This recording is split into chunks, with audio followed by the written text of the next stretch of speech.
নমস্কাৰ।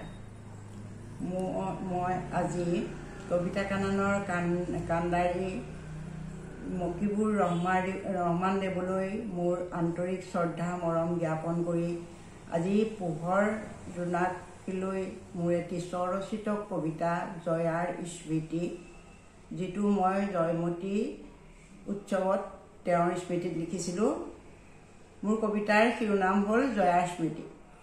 নাম আছিল জয়া, শিৱসাগৰৰ জীয়ৰী, ৰাজ পৰিয়ালৰ বোৱাৰী, তুংখুঙীয়া ফৈদৰ বোৱাৰী, সতী জয়মতী গদাধৰ সিংহৰ পত্নী, লাই লেচাইৰ মাতৃ। খবৰ পালে হেনো জয়াই ল'ৰা ৰজাই অংগক্ষত কৰিছে দেশৰ সফল ডেকাৰ, যাতে ভৱিষ্যতে ল'ৰা ৰজাৰ সিংহাসন কাঢ়িব নোৱাৰে। নিয়ম যে দেশৰ কোনো অংগক্ষত কুমাৰ ৰজা হ'ব নোৱাৰে। মন্ত্ৰীৰ কুমন্ত্ৰণা শুনি ল'ৰা ৰজাই দিলে আদেশ, ৰাজ্যত আছে যত কোঁৱৰ অংগক্ষত কৰা হওক। পালি পহৰীয়াই চাৰিওফালে পিয়াপিদি, যত কোঁৱৰ ধৰি কৰিলে অংগক্ষত।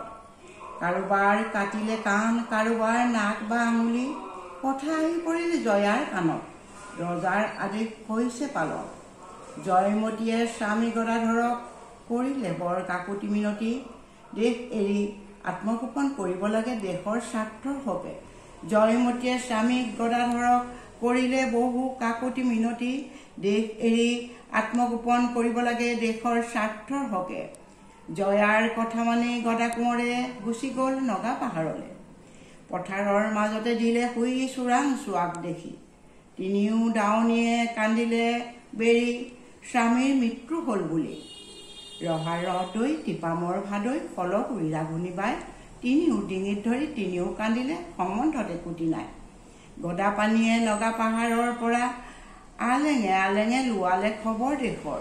কোনোবা নগা লোকে ক'লে আহি, ভৈয়ামৰ ৰজাটো বৰ বেয়া, এজনী তিৰোতাক গছত বান্ধি দিছে বহু শাস্তি, পতিৰ কথা নকয় বুলি।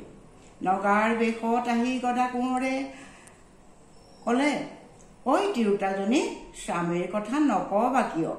শুনি জয়াই দিলে উত্তৰ, আহে এহে তেহে, সিও মাতে থেহে থেহে, মই মোৰ স্বামীৰ কথা কওঁ বা নকওঁ, আনক বা লাগিছে কিয়?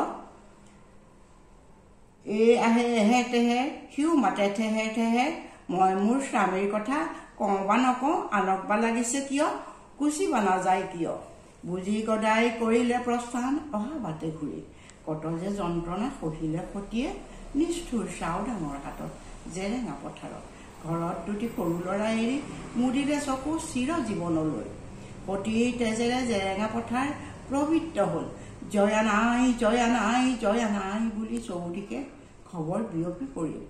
জয়া নাই জয়া নাই জয়া নাই বুলি চৌদিশে খবৰ বিয়পি পৰিল।